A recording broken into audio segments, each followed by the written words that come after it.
Benjamin, on a ce matin les premières images des dégâts des bases aériennes russes attaquées par les Ukrainiens. Les dégâts sont importants ou pas?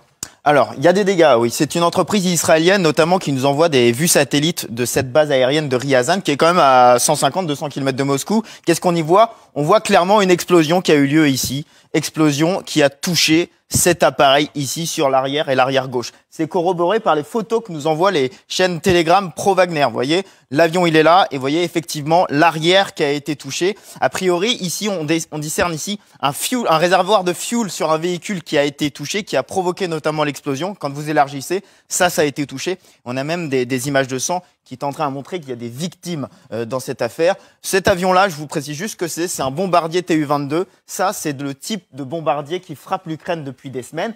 Sur l'autre aérodrome, est-ce que les bombardiers ont été touchés aussi? Difficile à dire. Il y a une image satellite où certains croient voir des petites traces d'explosion ici à côté des avions. Mais la résolution est vraiment trop faible pour déterminer précisément les dégâts. Ce sont des drones ukrainiens qui ont attaqué, Benjamin? Oui, c'est ce que disent les Russes. Les Russes parlent d'un drone de ce type-là.